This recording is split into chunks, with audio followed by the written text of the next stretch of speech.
প্ৰত্যেক আগতে মোক বিধানসভাৰ পৰা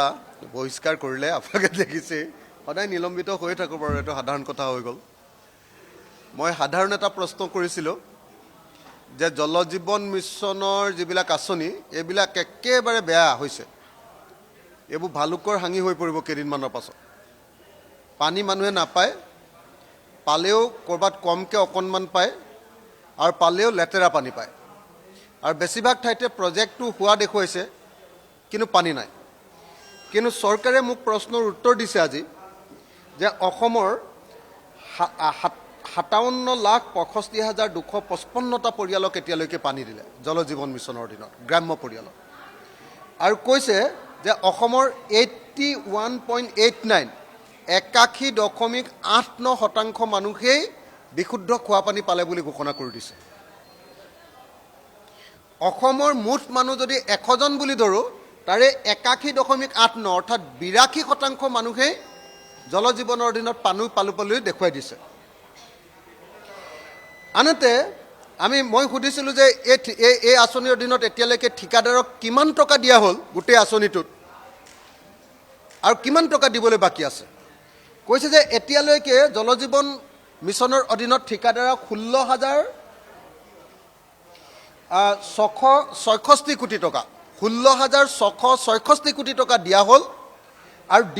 ঠিকাদাৰক দিবলৈ বাকী আছে 11,246 কোটি টকা এতিয়ালৈকে গোটেই জল জীৱন আৰম্ভ হোৱাৰ পৰা দিলে মাত্ৰ 16,000 কোটি টকা আৰু দিবলৈ বাকী আছে 11,000 কোটি টকা এইটোৱে হ'ল জল জীৱন মিছন প্ৰজেক্টটো ঠিকাদাৰৰ টকাৰে কৰালে আৰু এতিয়া প্ৰজেক্টৰ কৰোৱাৰ পাছত প্ৰজেক্টবিলাকেতো পানী পোৱাই নাই ভালকৈ পানী পোৱাই নাই আৰু এতিয়া ঠিকাদাৰৰ দ্বাৰা কৰোৱাৰ পাছত ঠিকাদাৰক পইচা দিয়া নাই কিমান দিয়া নাই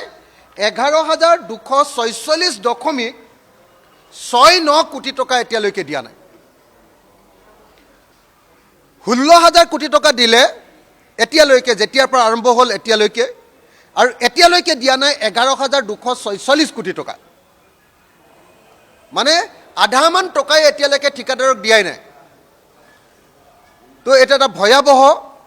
আঁচনি য'ত কেলেংকাৰী কৰি 2 নম্বৰী কৰি প্ৰজেক্ট কৰাৰ কাৰণে কেন্দ্ৰীয় চৰকাৰে এতিয়া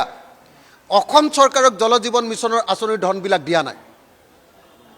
সেইকাৰণে এতিয়াও ঠিকাদাৰক 11,246 কোটি টকা দিবলৈ বাকী আছে আনহাতে জল জীৱন মিছন আঁচনিত যিবিলাক জলমিত্ৰ নিযুক্তি দিছে জলমিত্ৰবিলাককো এতিয়ালৈকে দৰমহাটো আমাৰ আপোনাৰ ফিফ্থ ফাইনেন্স কমিশ্যনৰ পৰাহে দি আছে ফাইনেন্স কমিশ্যনৰ জিলা পৰিষদলৈ যিটো কাম কৰিবলৈ যায় পইচা সেই জিলা পৰিষদলৈ যোৱা ৰাইজৰ গাঁৱত কাম কৰিবলৈ যোৱা পইচাৰেহে এতিয়ালৈকে জলমিত্ৰবিলাকক দৰমহা দি আছে সেইকাৰণে আমি বাৰম্বাৰ দাবী জনাই আহিছোঁ যে জলমিত্ৰবিলাকৰ চাকৰি নিয়মীয়া কৰিব লাগে তেওঁলোকক ৰেগুলাৰাইজ কৰি দিব লাগে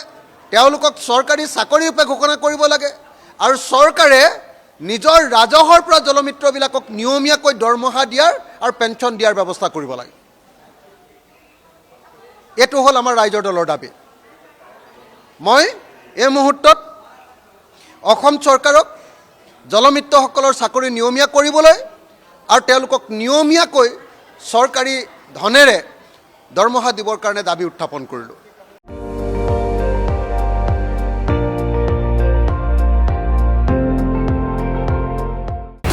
আপুনি চাই আছে ND24